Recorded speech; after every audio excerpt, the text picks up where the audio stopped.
Night 2 of Sean's Halloween horror reviews. Welcome back. For night 2 I thought I'd go a bit more disturbing than last night, and I'm going to review the 2007 horror Funny Games. You just kill us. You shouldn't forget the importance of entertainment. I've never seen a horror like Funny Games because it was so original and so inventive and so honestly just brutally shocking, to be honest. The director and writer, Michael Haneke, now I think he's French, so it could be Michel something, but it's Michaelhaneke.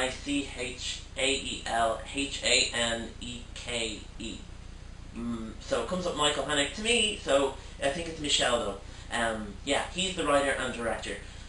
He originally shot the movie in French, and he thought, when he got asked by Hollywood to do American version of it, he thought it was so perfect that he would redo it shot by shot.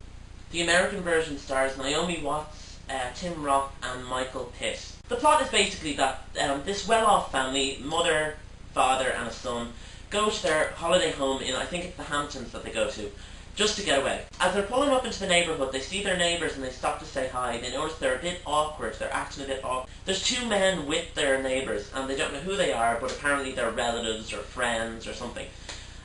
So they just assume, oh, come on over later, we'll say hello, blah blah blah.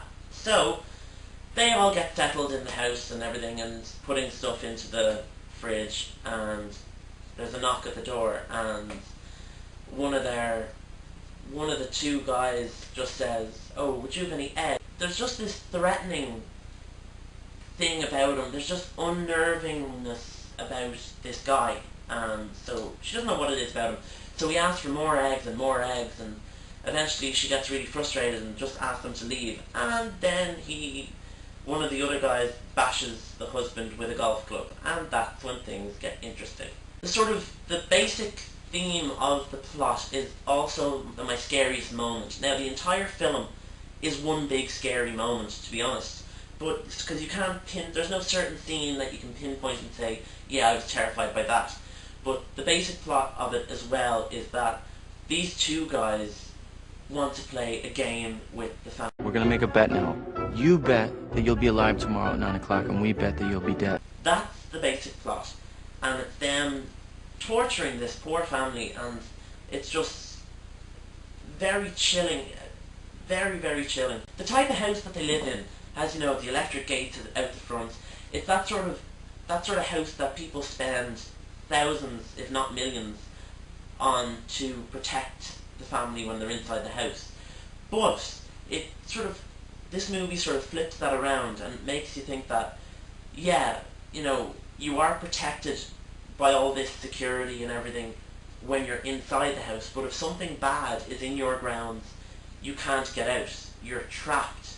And it's like a suburban horror, to be quite honest. The acting in it is brilliant. I think Naomi Watts gives, and I suppose Tim Roth as well, they give very, very good performances, as well as the two villains. I don't know their names, so it's like Peter and Paul is what they're under as in IMDb, but they're just, they're not bothered by anything, and it's as if like in The Dark Knight, some people just want to watch the world burn, and that's the sort of character that they are. That's what makes them so scary, because it's like they don't have a reason for being so evil, they just are. I gave this movie a 5 out of 5 because I've never seen a movie like it.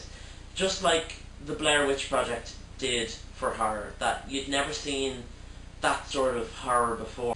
Of all the movies I'd have to recommend, this one would be it. It leaves you in a state of shock, I suppose. It did for me anyway, the first time I saw it.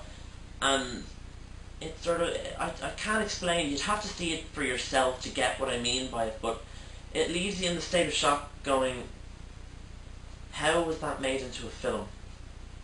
Because it's so graphic, and it's just so, it really, really disturbs you. Like, a little fun fact for you, Tim Roth, who is in this movie, stars in this movie, says that he will never see this movie. He does not want to ever watch this movie because it disturbs him so much, and he's in it. and he knows what it's about. He knows all that stuff.